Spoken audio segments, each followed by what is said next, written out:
Okay, so let me share my screen. Thanks for that, Matt, and I'm glad you're able to join us. There's probably sessions going on right now that you're skipping, so I appreciate your time, buddy. Yeah, no worries. Happy to be here. Okay, there we go. So I'm going to skip some of the stuff for our normal team meeting mastermind, but I'm not going to skip the opening thoughts. Sorry, that was funny if you were in person because Shayna said, skip the opening thoughts. So Matt, just so you know, we kind of like have a thing with our weekly meetings here where we take turns as agents, sharing thoughts, inspirational stuff, things to think about that can help us personally and in our business. So somebody will like end a team mastermind last week, like Shayna did. And so now we're going to just kind of recap real quick. It won't be as long as the introduction to it, but just things. I think personal development's really, really important. And so we're concentrating a lot more on that because if you get this right, then your business seems to do a lot better. And so it's a great place to start. And Shayna had a great share last week. So before we kind of get into EXP and kind of like welcome you in, Matt, to just have a discussion about the changes with EXP, I want Shayna. She's excited. She The is. reason she's doing this is because we were talking this morning and she said, yeah, just do what you love. And she goes, oh crap, I'm doing opening thoughts today. Yes, she is. So I'm going to turn the camera on her and let's just kind of like circle back to what we talked about last week and then we'll. Okay, I have double camera because I'm on my phone too. Okay. Okay, so I just wanted to ask if you guys had any experiences this week with the thought of doing what you love versus loving what you do, vice versa. If you had that as you were going about your business, and if you had any experiences you wanted to share. Don't be shy. So Kitty, you weren't on last week, but you can understand the question, what she's talking about, the difference between that. And so if you have any comments, please chime in. I think Ashley and I have been pretty intentional about this. Some of the things that we're doing don't have an immediate benefit right now, but we love the new relationships that we're creating, and we know that it is leading somewhere. So sometimes we get so concentrated on, oh, I got to get that next transaction, right? I got to do the things, and it's not necessarily what we love. Eric, I'm not calling you out or anything, but you can probably relate. He's so busy, and sometimes he has to choose work over things that he really loves. So we can't do it all the time, but it is nice when you spend a portion of your day is just like feeling great about what you focused on and what you got out of that day. And I think something that really helps me with that is establishing the why behind it. So knowing why we're doing things, like what are we trying to create? And that goes in line with what Hillary talked about last week with building the cathedral. It's like when you have that bigger picture in mind of what you're building, then all of a sudden the little monotonous day-to-day tasks don't seem so, I don't know, monotonous. Instead, you're loving doing it because you know what you're building. Yeah, love it. Yeah, so just in closing with that, does there anyone else that has anything they want to share? I'd like to pop in for a second on this because over the last few weeks, I'm a big believer in manifestation and vision boards. And one of the speakers on stage this morning, who was the #1 GCI earner in Ontario, Canada, said that he always has something on his walls. And that reminds him, basically it goes back to the why are we doing this, why, and it's every time he goes into his office or walks by his office, he sees it, and it just kind of like starts percolating, if you will, in the back of his mind, and he gets motivated every single time he walks by his office. And so I think having what you want and in front of you and visually something that you can see day to day keeps you going. And it, to me, it's not paycheck to paycheck or commission to commission. Rather, it's the saying, chasing money will kind of burn you out. It's figuring out how to chase freedom, time freedom, and being with your loved ones. And how can you create a business with systems and processes to achieve not just financial freedom, but the big thing is time freedom, is to spend more time with your loved ones. We're only here for a short period of time. So I thought having something visual, if you don't have it at my office, I have my one whole wall has random stuff on it. And so every time I walk in, I get excited, I get pumped up, I get motivated again. I love that. And Kitty, do you have something to share? Yeah, I've just been over the last several months when you guys haven't seen much of me. And Mark and I have both just been really focusing on building this new property management company to act as partially as a lead source for the sales side. And I don't necessarily love property management, but I have been really enjoying putting together as Matt said, all of the systems and processes. I have just been really focused on that and putting together all of these so that they save me time in the future. And they've taken total focus for the last few months, but I'm starting to see the end of creating all those systems. There will always be more, but I'm starting to see the end of creating the foundational systems. And it's exciting to each one of those that I complete is a new piece that gives me more time in the future and gives us more capability of helping more clients. And it's a fantastic thing. And I've been really enjoying doing that. So that's the piece of this that is standing out to me, is creating those systems and processes that helps you to love what you're doing. I love that. Thank you. So I also want to point out that the difference between the two phrases, it's not necessarily you need to have one over the other. You can have both. Yeah. And so another two words that came up for me when I was thinking about this yesterday, and Matt actually just mentioned the word motivation. So I kind of tied motivation to doing what you love and momentum to loving what you do. And so kind of talking about the difference of motivation and momentum. And it's like, okay, motivation is not something that you have constantly. It just isn't. Like, we have times where we're feeling a little bit down, or, you know, we need something to ramp us up and motivate us. That's more doing what you love, I think.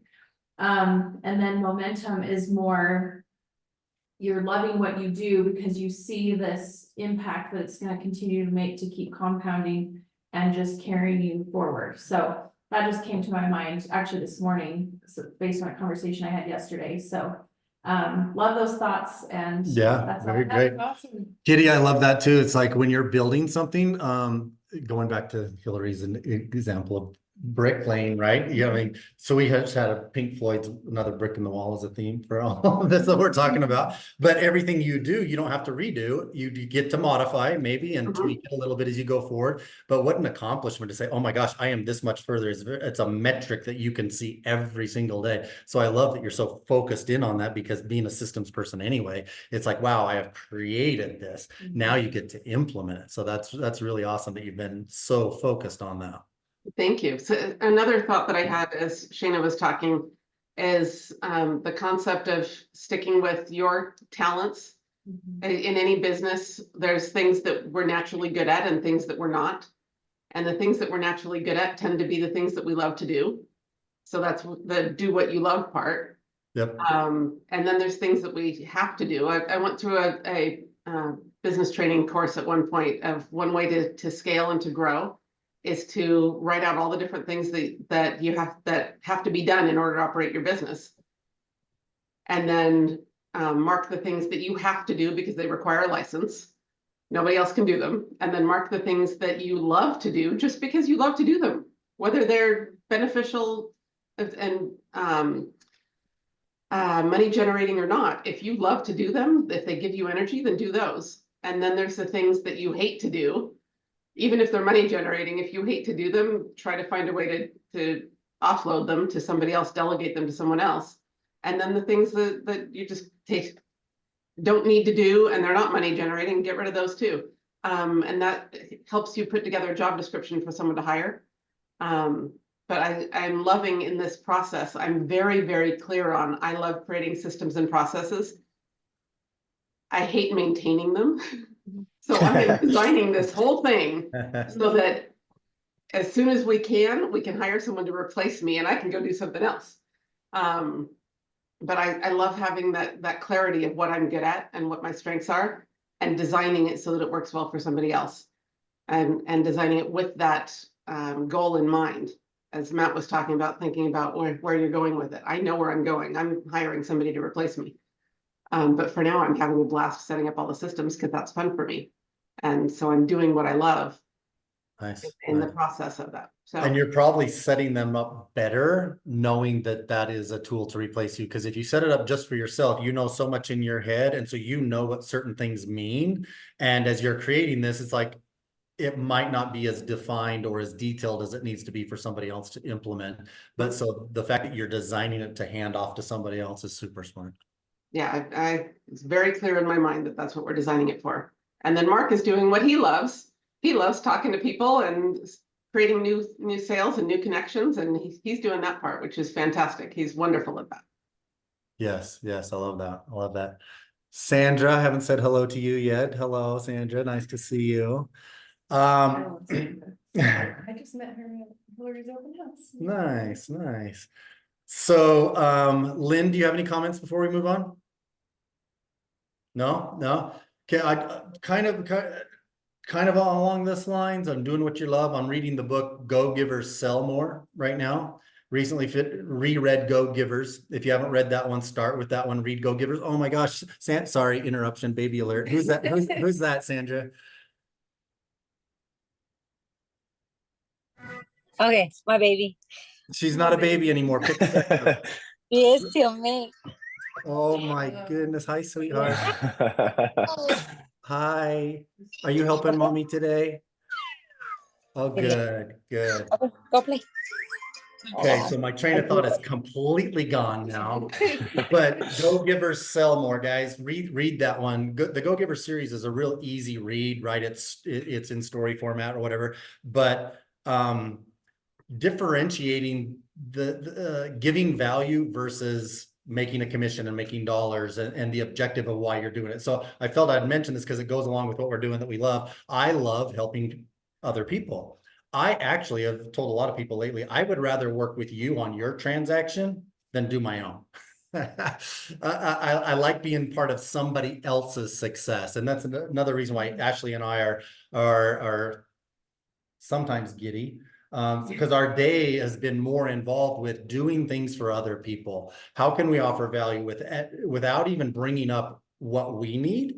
And the relationships are deeper, they bond faster, and people are surprised. And it's like, oh my gosh. So making connections, I love being a connector as well, but leading with value and thinking about that other person. That's just for me. I'm bringing this up because that's something that I really, really love. But the business aspect of it just naturally comes. It's not something that's like, oh, I'm going to do this because I'm going to get that result. I'm just going to do this because it's the right thing to do. And I just know the result will come, but I'm not motivated by the result. I'm motivated by the initial action. And so I'm really relating to this Go Givers, not just the Go Givers series, but Go Givers Sell More. It's really not a sales book, which is kind of interesting. It's on how you communicate and how you offer value to other people, and you tend to succeed. So we talk a lot about that kind of subject in these groups. So wanted to make that recommendation to you. All right. If anybody else has any comments, raise your hand or we'll move on. Eric's at his appointment, so we lost him. Emilio, how are you? I gotta change the view of my screen to see who's on here sometimes. Good to see you. Good to see you too. Good. Yeah, I know my 3 shot of coffee. Awesome. Awesome. I had to this morning. It was my buddy's birthday yesterday. He had like a gathering, and yeah.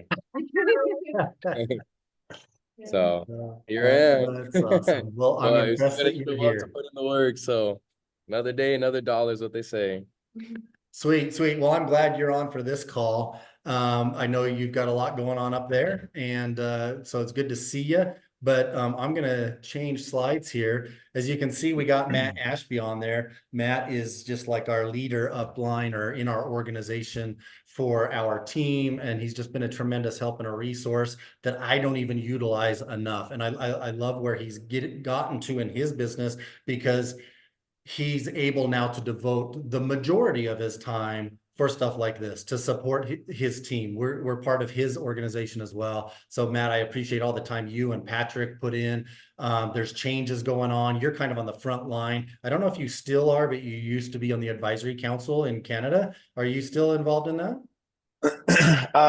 I not officially on the Canadian Agent Advisory Council, but I still participate on it for more of the growth side of things. So they don't really have a growth agent advisory council, but I still go to the meetings and I still there, but my mugshot isn't up there Gotcha. with the rest of them. Yeah. Well, the reason I mentioned that, and just so you guys know, he's very involved, very involved in the happenings of EXP. He's up on things so much though, that when we were talking about the changes, this new RevShare 2.0, what's going on with the EXP, I had some questions, and he had already made videos and slides and was waiting to release them to the formal announcement because he's Matt Ashby. So he was like way ahead of the game there. So anyway, that's awesome. So Matt, let's maybe start off our conversation with let's kind of like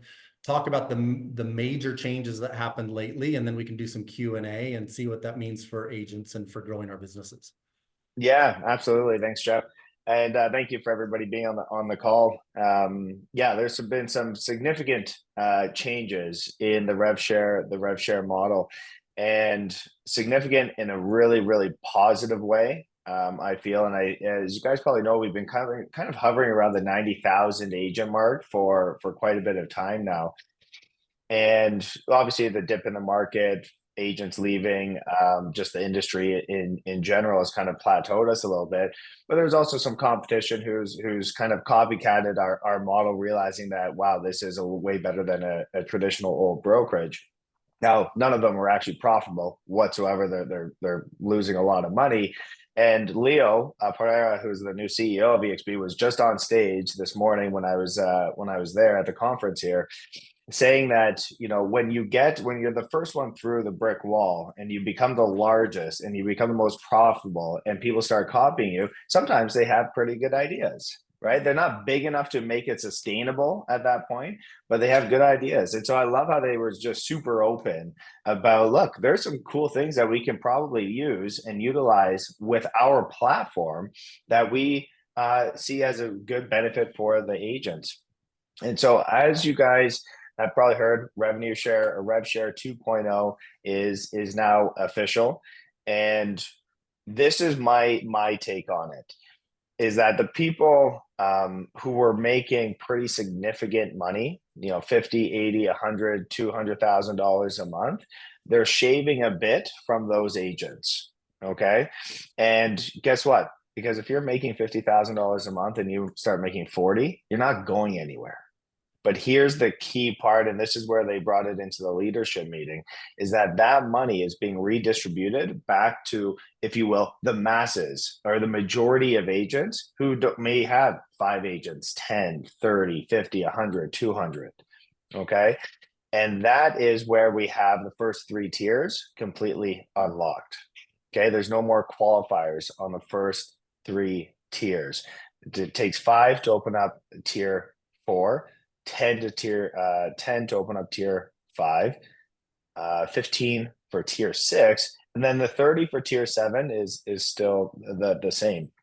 So what we're going to see now is that agents who may have not really treated revenue share as a business or not implemented it into their business with buyers and sellers, the agent attraction part, they're going to go from, say, having a check of $300, $400, $500, $800 a month with the expansion share of the 0.1s and the 0.2s.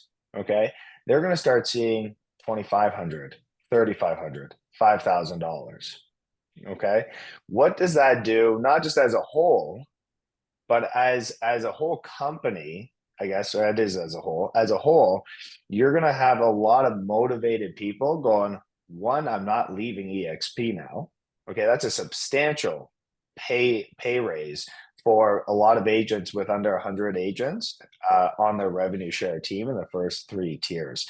So when Glenn kind of brought this to us, there wasn't one, if you would call leader in revenue share, that even asked really a question or was negative about it. They understood that having the first 3 tiers open automatically was a brilliant move, because there's so many agents who introduce 1 or 2 or 3, and then somebody comes in on their second tier and they bring on 30 agents and they're making pennies on it, right? And now they're going to make a significant income. So every single person in the room basically said, yep, I'm more than happy to take a haircut off of the bigger numbers and redistribute it back, because now what's going to happen is you're going to have all those agents ready. And the amount of calls I've received going, okay, is this going to affect my check? Absolutely it is. Is it going to take away money? No, it's going to quadruple it or times it by 8 right off the hop by you not doing anything. And so the whole thing is how do we get to 200,000 agents? How do we break the 90,000, 100,000 mark? We get people re-engaged in the agent attraction world and really start having them build a business plan and build the revenue share. Right. So there's a lot of curiosity. The big splash obviously was announced. And we're super excited for it. So even though the numbers from a spreadsheet point of view look like they've been reduced, what happens is there is now what's called the bonus pool. Okay, so if somebody had left your EXP organization, that is still a company position. That would have been paying revenue share if that agent was still here. Okay, so that before would revert back to the company. Now what it's doing is it's being fully pooled, all of it every single month, and it's being bonused, not to the tiers 5, 6, and 7, but it's being bonused on the tier 1, 2, and 3. Okay, so they're taking all that extra money and just giving it to the tiers 1, 2, and 3 that have 0 qualifiers, zero FLQA requirements. So what I love it, to be honest. I absolutely love it, and it's very simple to me. It may seem overwhelming, but at the end of the day, they're putting the focus on tiers 1, 2, and 3 to help agents who don't really not necessarily want to take agent attraction full time, but they introduce an agent here, an agent there, and that turns into 3 or 5 or 10 or 20. Mm-hmm. Now that those 20, 30 agents, that's going to still bring in thousands of dollars a month, whereas before it might have brought in a couple hundred, if the tiers weren't open. What I like about that, just one comment on that so I don't forget it, is the team building aspect of this probably just quadrupled, because let's say you had 1 or 2 agents on tier 1, you have not qualified to open tier 2 or 3. So the incentive now to help those tier 1 agents get their tier 1 agents and so on within that 3, the financial incentive is greater because you automatically qualify. Like you said, even though it's a lesser amount, it's open. And so it doesn't matter that it's a lesser amount for 95% plus of the agents, because they didn't have 5 or more agents to even open them up in the first place. So now that they are automatically qualified, I just see it be a tool that is going to create more team building and more support, because hey, I'm incentivized. It's no different than if we're doing a transaction and we're making a great commission versus just helping somebody out for free, right? The incentive is, this is part of my business. This is my model. This is something that I devote a certain amount of my time to. So anyway, I just, putting that together, I think it's going to be really, really great for those tiers 2 and 3 to give support back up to your tier 1s. Yeah, absolutely. The other thing that they did was, and a lot of agents weren't even aware of this, is they have what's called the SRS buffer, which is Sustainable Revenue Share Buffer. So as basically the company's model is that the 50% of company dollar gets shared back in the form of revenue share. The other 50% goes to run a profitable company. So before, they had what's called the Sustainable Revenue Share Buffer, which means that if they started paying more than 50% of the company dollar across the top, they would shave it so that the company always retained 50%. With this new model, that is no longer. And so, because people were kind of asking, well, how do we know what the buffer is, what percentage it's going to be? There wasn't a lot of transparency. And so, if you haven't watched Glenn's video explaining one of the main reasons he did this was for full undisclosed or full disclosed transparency as to how the revenue share is calculated. And so, one of the things they wanted to get rid of was the buffer, right? So, they made the percentages, if you will, lower, which a lot of people at first go, oh no, they're lower, but they made it lower so it's kind of base level, and then all the excess money up to the 50% then gets bonused up, rather than, oh, here's 50%, we're gonna now buffer it down to 50%. So the reason they changed that was mainly transparency to all the agent owners, which again is kind of falls way in line with the company's core values of transparency. So it's going to take a little bit of data to understand the full impact of it. We have a guy. Well, I talked to one of our leaders in Canada today, and he has given me my numbers and his numbers to EXP corporate. I forget the guy's name, but they're going to basically run the numbers and show us the differences, and we're going to have actual data with it. Right. You know, and what's cool is that, yes, if you were making over 30, 40, 50,000 a month in revenue share, which sounds like a crazy number, but that's what you're going to take a bit of a cut on tier 7 and 6, but your whole team that is producing a lot of that revenue share is all going to hugely benefit. So it's kind of like a short-term haircut to go from, hey, we're going to take our team from 100 to 500 agents, or 500 to 1,000, or 3,000 to 6,000. That's the mentality behind it. And that's why in those leadership meetings, I don't know why they call us the influencers, stupid, but like for people who have a significant revenue share, they said, what do you guys think about this? And everybody was like clapping, you know, like, this is awesome. Finally, we can re-engage our whole team, and let's break that 100,000 mark. Let's get to 150. Let's get to 200. We want to be the largest real estate brokerage in the world. And how do we do that? So, obviously, and then they announced the pay now feature. Glenn's whole mentality is that, you know, if you're a broker owner and you get paid, or you have a commission check come in, who gets paid first on that? The broker owner, because they have the money. So in your EXP dashboard, you're going to see what is called upcoming revenue share. So revenue share that's been calculated, paid out. You click that, and you will instantly get paid with a $1 transaction fee. $1. Okay, I think they had to probably do that for like legality or something. I don't know what it is, but it's a $1 fee, and you can get paid immediately, and it reverts. Now, if you don't hit that button, nothing happens. You just get paid normal in the revenue share. So, yeah, it's reignited a lot of the leaders. It's reignited a lot of our team, and we are super excited to share this and see the impact it has with agents that maybe have 10, 20, 30 agents on their team, and how it goes from hundreds of dollars to thousands of dollars a month. We're really excited for it. Yeah, I think it'll help with retention as well, right? Like you said, if they just got a raise, it's a lot harder to go somewhere else when you're not only net positive, you're getting paid to be here. If you just have a small team, so the cap becomes irrelevant. The fees that we pay are so minuscule anyway. Yeah, can I share my screen for a quick second? Because this is one of the permissions open. This is one of the preliminary things. I'll share very quickly to show you the impact for those unopened tiers here. So this was sent to me by somebody in corporate in the States. And so this spreadsheet, zoom in a little bit if I can. So this spreadsheet basically shows you kind of a previous model and the new model with a revenue share pool. And it's based off of a 5,000 GCI, $1,000, 20% goes to the company. Okay. And out of that 20%, 50% it goes to what's now the revenue share pool. Okay. And the revenue share pool is what's paid out. So before, you'd have a buffer on $1,000 with 4 FLQA. So you didn't open tier 2.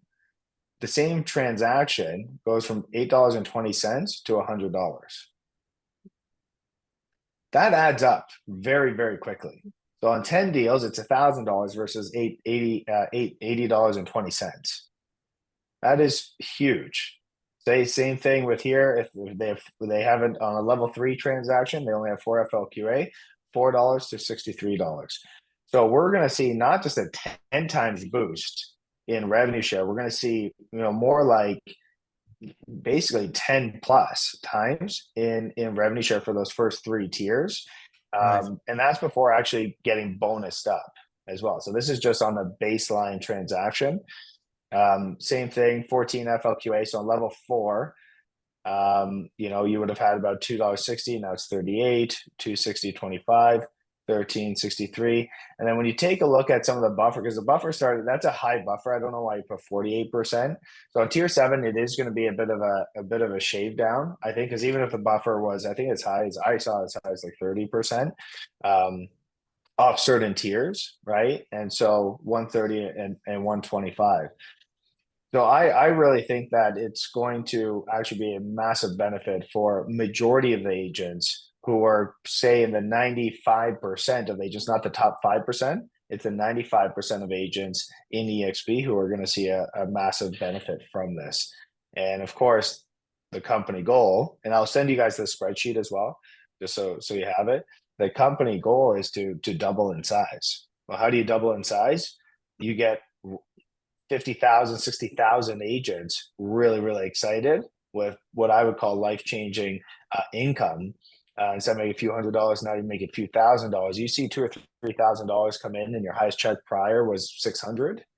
Guess what? You can see 5,000. Now those 5, and the people on your team are going to see a benefit as well. Do you think they're going to share it? Absolutely.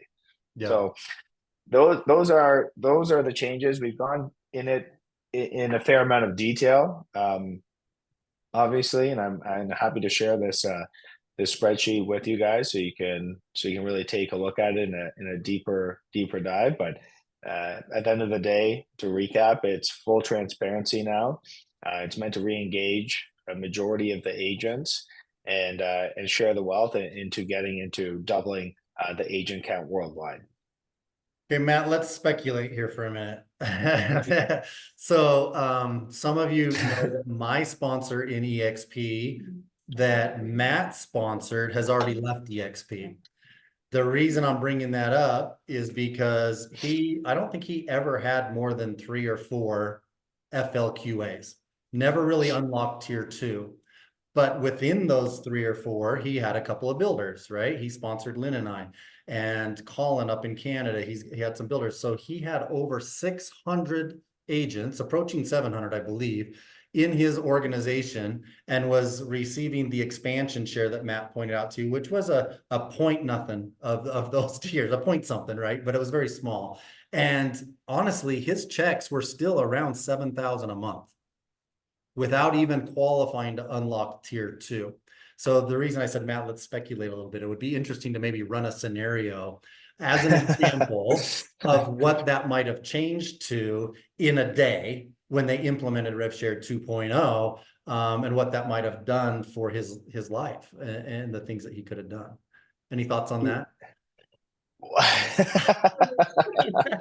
put you on the spot, but it's on my mind. Well, you know what? He's one of the first people I thought of, because the reason that he left was he never felt like he was going to be able to open up tiers and qualify. And he was fortunate enough that he had made connections, obviously to yourselves and other builders who started building pretty big on their front line, pretty big on their second line. So his second and third tier were substantial.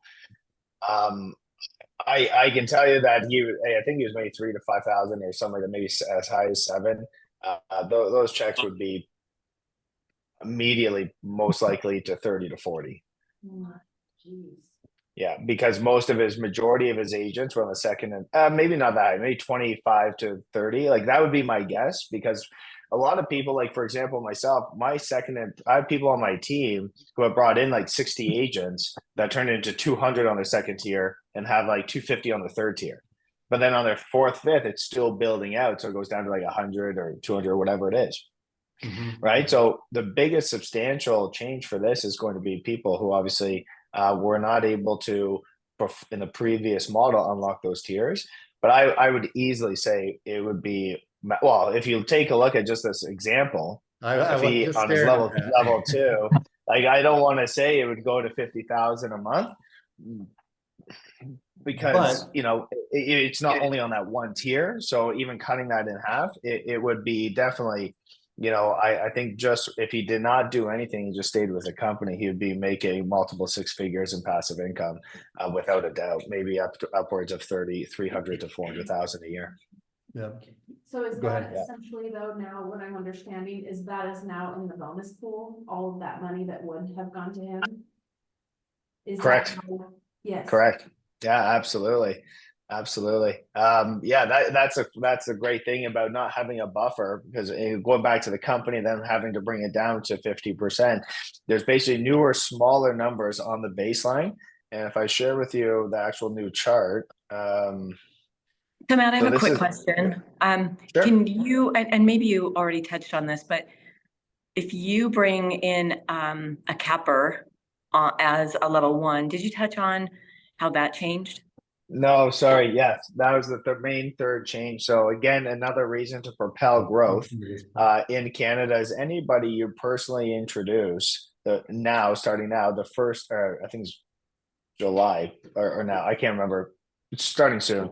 Anybody you personally introduce, you're going to earn 5% of the GCI. So you're going to earn up to $4,000 per agent that you bring on who caps out in their first year. Okay, so just another massive incentive for people to go work their database and their personals. You know, you bring in, you know, 5 to 10 cappers is an extra, without doing anything. Obviously, them selling real estate, $20,000 to $40,000 right off the hop. And I did ask as well, does the same revenue share apply going all the way up for the upline? Yes, it does. It's just an additional bonus as basically a bit, not a loss leader, but most likely a break-even point for the company on any new agents that come in, so that we can really get the growth going, kind of kickstart the engine again in agent attraction.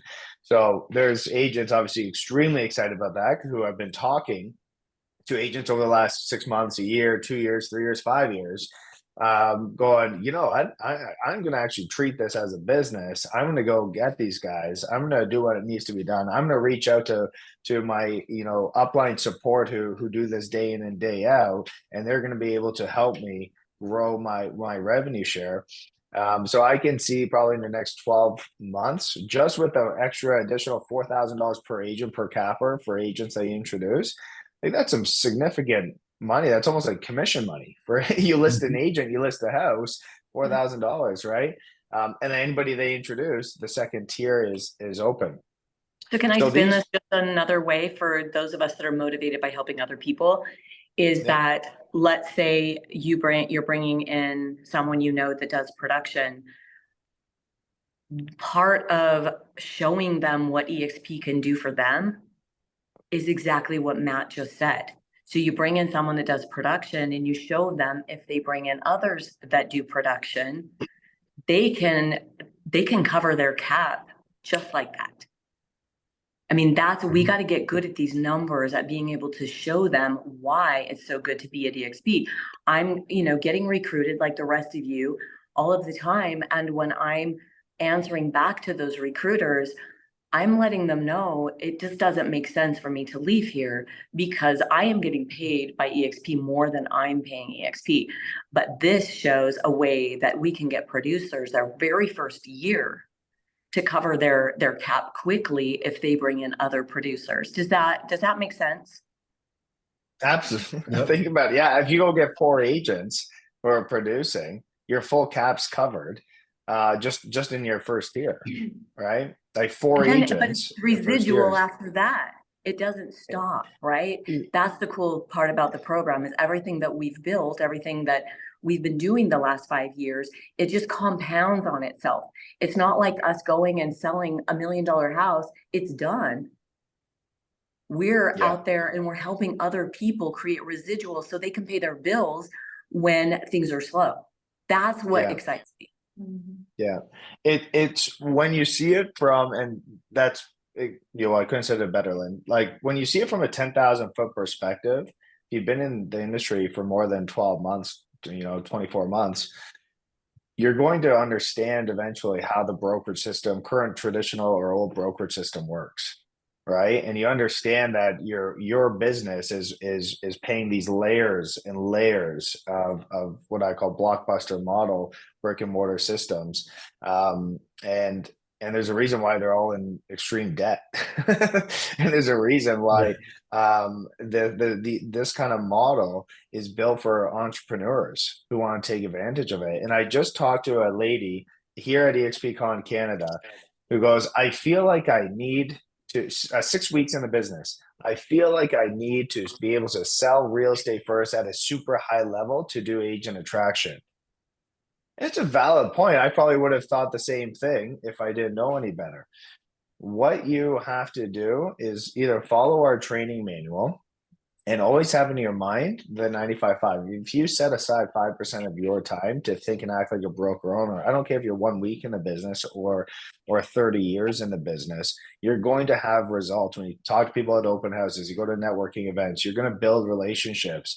There's agents that I've talked to 6 years ago, who I touch base with every few months, who I send an email, once a month, just touching base, that have now joined 6 years later. So it's not a sprint, it's a marathon. And when you bring them into a community of collaboration and wanting to genuinely help them grow, especially when you start seeing some of the checks that come in, you go, I can help other people do this. Do you know how many people are still out there who are curious about EXP, or it's on their back radar, but they're just busy, or family life, or they got a million things going on that a brokerage change isn't just ready for? They're not ready for a brokerage change right now. You want to be top of mind, aware about this.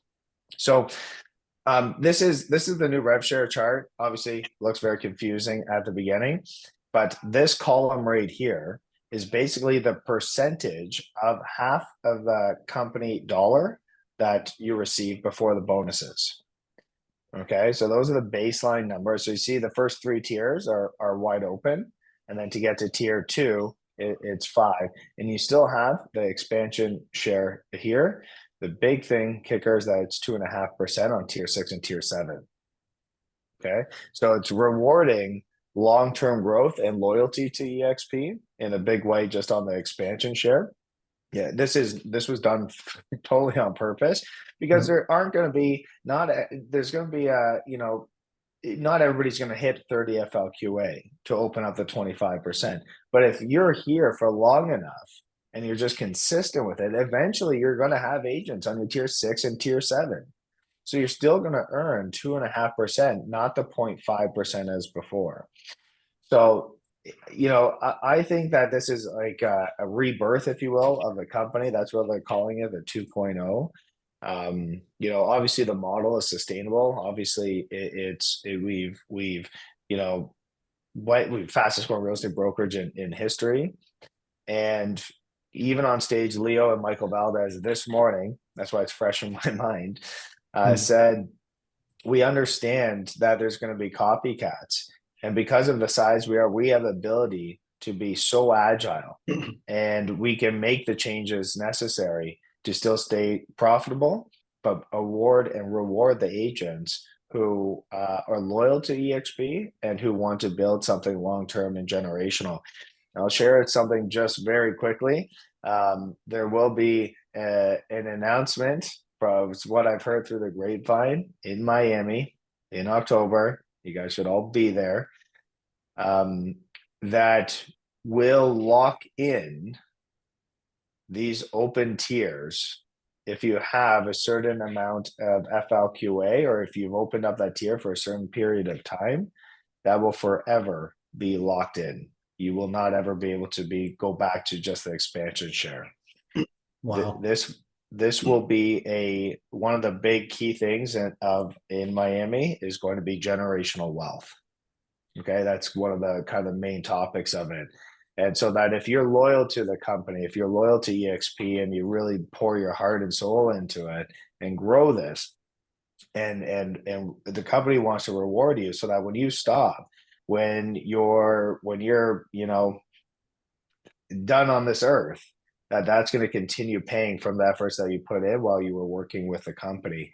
And that is going to be, from what I've heard, don't hold it to me, but high probability from what I've heard through the grapevine, that it's going to be launched in Miami. They didn't just want to do it all at once. They wanted to do this part first and then in October. So guys, this is a life-changing opportunity, life-changing company. I know it can be frustrating sometimes. I've had sometimes it's a bit of a roller coaster. The first 10 people I introduced to EXP told me to basically get lost. And it's never going to work, and it's a pyramid scheme, and the stock, let me see the white books and all that stuff. And as soon as you kind of drown out that noise, and you get, and this kind of goes back to the beginning of the meeting, and you get really, really laser focused on your why, you get laser focused on what your goals are, you get laser focused on why you're doing this, in the sense of not just money, it's the time freedom and helping others. You're going to really get motivated to build this into a true business, not just as a cherry on the top. So that's those are pretty much the changes that I can share with you right now. Once we have some more data, we'll be able to do other comparisons. But I think that we're going to have a lot of very excited people in the next 30, 60, 90 days when those new rev share checks are starting to come in. And as you know, you guys all know, my Calendly link is open to you. Actually, Jeff, do you mind if I take over your meeting just for a quick second? I want to show you guys. I'm gonna stop. I'm gonna stop my share and Hold on just one be 2 second. seconds. I want to show you something. But Hold go on. ahead. Sorry, go ahead. Sorry, Matt, could you just maybe explain one more time or briefly what you mean by in October at EXPCon to lock in? Sure. It hasn't been announced yet. What he was basically Oh, I saying, see. there's a rumors or whatever he's gonna through his grapevine that once you unlock certain tiers, like he's talking 5, 6, 7, right? They don't close. If they've been open for a certain amount of time, so the details aren't released yet. If it's been open for a certain amount of time, then it stays. Okay, it's not like we have to have that figured out by October. No, Okay. no. No, it'll be something that just happens automatically. And I don't know if it's going to happen in October, but there's high probability. And yeah, so say for example, you hit 5 FLQAs and you hold minimum 5 FLQAs for, call it 12 months. If you do that for 12 months, you will never be able to close that tier again. It will always be open, even if you fall down to 1 FLQA. Okay, that makes sense. Thank you. That's amazing. So, yeah, and it's been something, it was actually something in the works. Leadership has been like, not leadership, but we've been kind of pushing at it since almost COVID. Before COVID, it was actually on the table in front of corporate, and then COVID hit and it just turned into a, you know, what happened with COVID, right? And so now it's kind of finally coming back and going, okay, yeah, we want to reward. For example, Rob Flick, and Rob's going to love this. Rob doesn't have his tier 7 open right now because he's traveling the world. I don't know if you guys know who Rob Flick is, but he's the guy who brought me into EXP. He's about 18, 20,000 agents in his 7 tiers. He ended up having some serious health issues. He had a triple bypass heart surgery and almost died. And so when he came back and got healthy, he decided to just travel the world with his wife and spend time with family and kids. But his 7th tier is now not qualified. So of course he calls me, he goes, "Are you putting a deal through?" But he still made about $8 million last year in revenue share. So he's not hurting, but he's losing about 500,000 to 700,000 a month on his 7th tier. So that story, you know, is not as much as he's well looked after from the company. You know, if you take that story in a smaller sense and you're earning, say, 3,000 to 5,000 a month, and something like that happens and your FLQA drops. The other thing too is that if you really pour your heart and soul into this, and you help your frontier become really good and start having life-changing income, at a certain point, all of a sudden production for them is not necessarily on the top of their radar. Now it's helping support the team and the team that they've grown and built.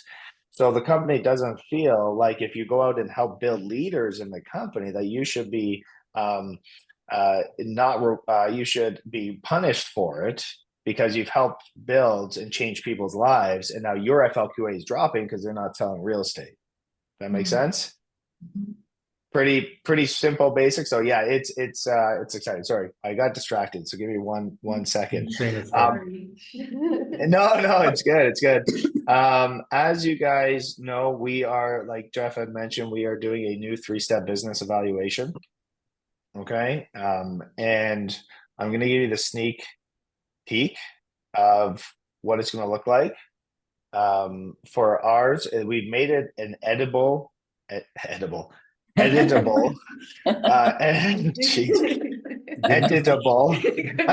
Yeah, we didn't put edibles in it. Okay. We made it. You can make changes to this. But what we really wanted to do is create something crisp, light, refreshing. As you guys know my story, when we first kind of got started with EXP on the agent attraction side, I was doing presentations, full slide deck presentations that were lasting 35, 45, over an hour long.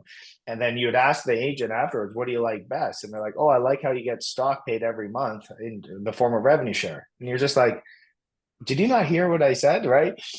Because there's too much information all at once.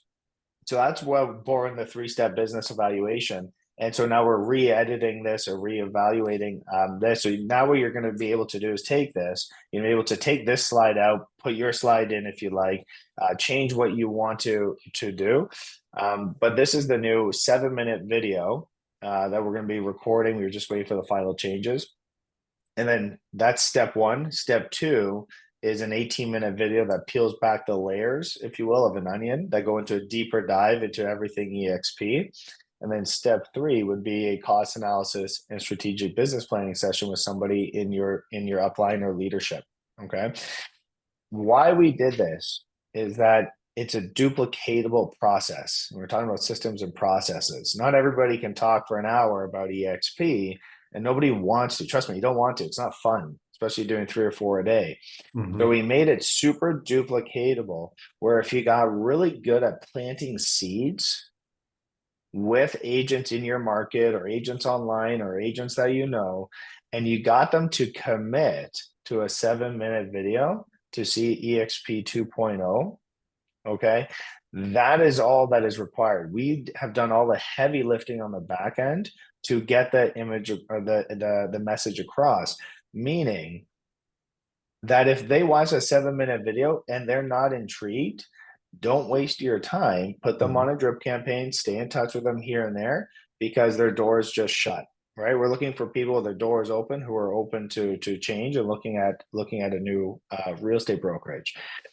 So we've done the heavy lifting. I'll share this.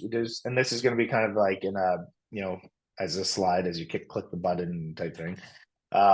This is one of my favorite slides of all time. It's this right here. When somebody sees this, and you can touch upon this, that in your current model, you're in 2 buckets of income with listings and sales. And with EXP, there's 5. I don't know what it is. I don't know if it's the color or the bucket. It looks like there's 19 buckets over there compared to the 2. This is what hits home for a lot of agents when we're doing this presentation. You have the ability and the right to choose where you want to hang your license, right? But long term, you're still going to be in the 2 buckets of income.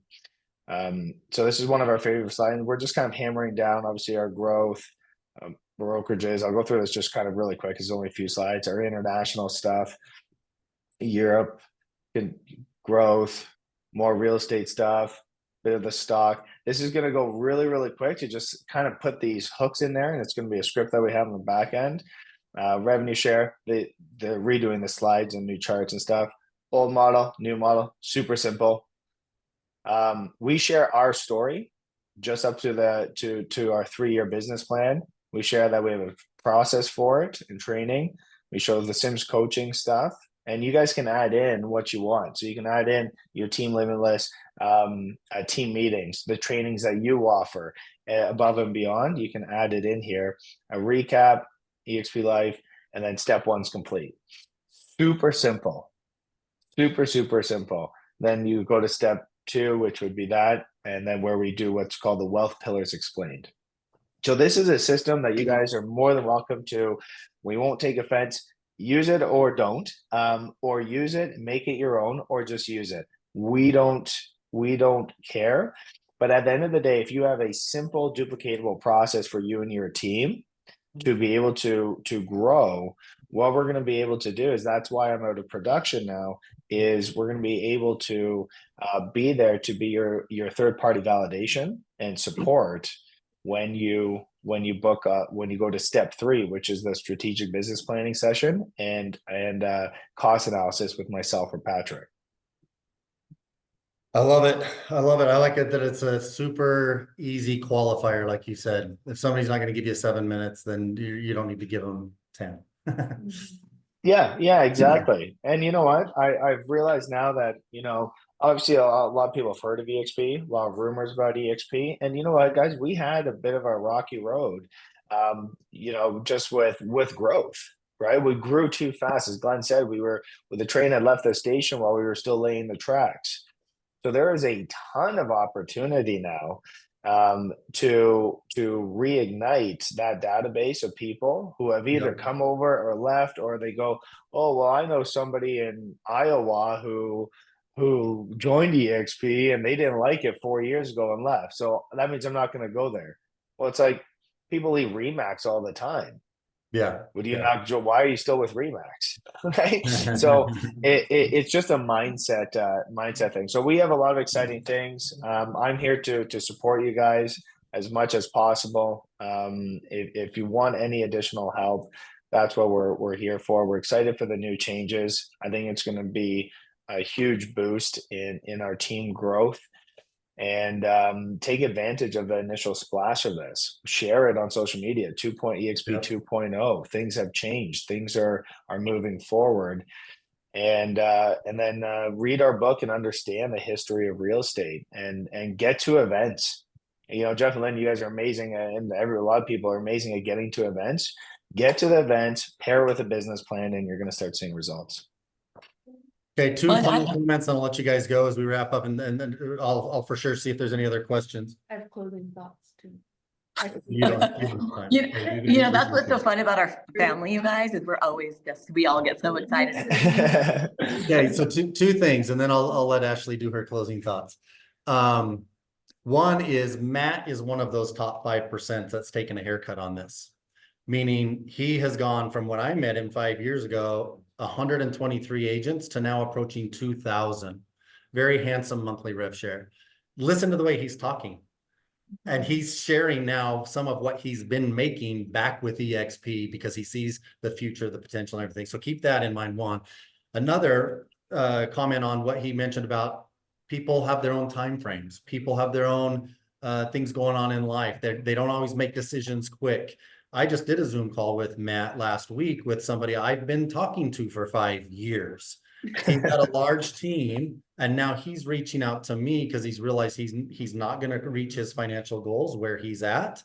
And he's now coming back full circle, reinvestigating at a weird timely change in EXP with right as this announcement. So that's 5 years, guys. So some of our relationships and conversations that we start right now, think of it as just, you're building that bank for the future, and deposits will come later. One last thing, and just to follow up on that before the closing thoughts, is that a lot of people, when they join EXP, they expect that somebody that they talk to is going to join in a week or a month. And the reality is most people don't even reflect on their journey of joining EXP. Most agents took a month, 3, 6, a year, 2, 3 to join, but then all of a sudden they join and they expect agents that they talk to join right away. And they're like, well, why aren't you joining? Oh, this might not work.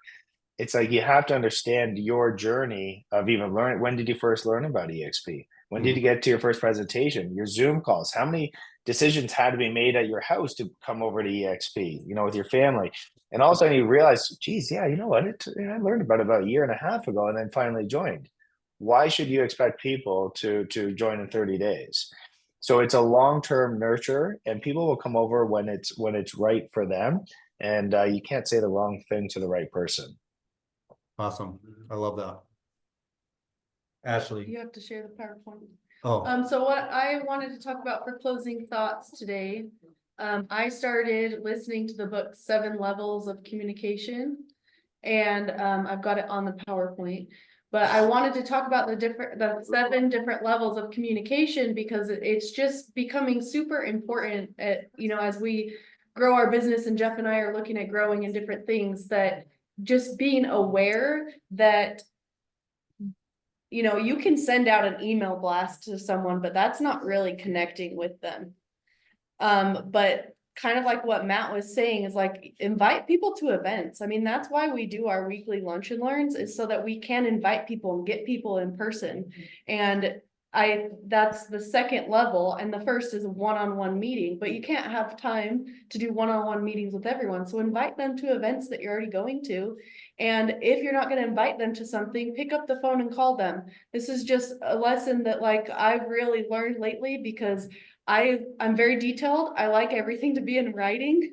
And so I like to send emails or texts, because then I can look back on it and be like, oh, this is what I said. And I did give them that information or something like that. But I've learned lately that picking up the phone and connecting with them, and then just taking really good notes in our CRM, is actually a way better option.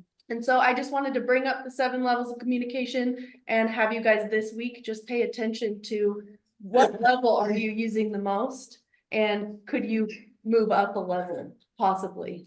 And I just want to add something really quickly to what Ashley is saying, is that someone this week, or maybe last week, said that they love coming here and being around us because our vibrational energy is so good here. Too many people talk low energy about the market and what's happening with the market. And, they go to their brokerage meeting and they're not getting what they need, or it's not feeding them. And that is why it's so important to get people to our lunch and learns and our meetings, so they can at least, I don't care if they want to come to EXP or not, help feed them that energy that we have to give, and our excitement about the market and about future. I think it's an important thing to just get having a hard time there, baby. I tried to talk while I was chewing up a mint and swallowed it at the same time. Sorry, ignore me. Yeah. Before I'm done, sorry, I'm talking so much, but I just want to thank Matt. He has been an amazing example for us of true leadership, of just he and his dad. If you notice, he's factual. He's not high hype. He's not, the person out there doing the YouTube videos that make you think, oh man, I can't do that. You just watch them. They're just consistent. They're methodical. And I've watched Matt's life completely change. And they've just been consistent. And I've never heard a negative thing, ever. No complaints. It's always, let's move forward. Let's see how we can pivot. And thanks, Matt, for being here with us. It means a lot. Awesome. Thanks, Lynn. Appreciate it. Okay, so Ashley's parting thoughts, I got a comment on what you can kind of think about this week to go along with what she said, because I'd read this book years ago. Now that she's reading it, I want to readdress it. But one of the examples in the book that's coming to my mind, and this is not political, it was before Trump ran for president and stuff like that, but they were using Trump as an example on these 7 levels of communication to make a point on the difference. So the example was, let's say he was coming into Salt Lake City to do an event, and you got an email, hey, Trump's going to be in town, you should come, right? It's an invitation. You're going to give that a certain amount of attention. Looking up at look at this pyramid. What if you could received a handwritten note from Donald Trump personally and said, hey, I'd really like you to be there? Would your level of engagement maybe increase a little bit? It's like, wow, he went out of his way to do that for me. Now move up the pyramid. What if he actually called you on the phone and said, hey, I'm just calling people and leaders in the area. I'm going to be in town. I'd love to have you come to my event I'm doing next month or whatever. Wow, you're probably going to go, right? Now look at the top though. What if he knocked on your door personally, face to face, and said, I'm here to meet you. I want to personally invite you to my event. What do you think your level of engagement would be to that event on each one of those things? That's what we do to our clients and our SOI is we send them out emails or we send them out a text and we think we're building this relationship or whatever. But what about handwritten notes? What about phone calls? And what about one-on-one in-persons? So think about that. Think about what you're doing this week as you're making relationships and furthering relationships, both new and old. And let's talk about it next week on see if maybe you move one step up on the pyramid to do something a little bit better when you were thinking about just sending that email. Yes. The end. Awesome. Good. All right, guys. Matt, love you, brother. I'll see you soon. And the rest of you, I'm gonna shut off the recording, but I'll leave Zoom on because we're gonna start our training here in 20 minutes. Thanks, guys. Perfect. Thanks, guys. See Appreciate you it. Have a guys. great day. Thanks, Talk to you Matt. soon. You're Okay, welcome. Bye-bye. Hot dang. Stop share. Me too. I'm next. You want me to go downstairs?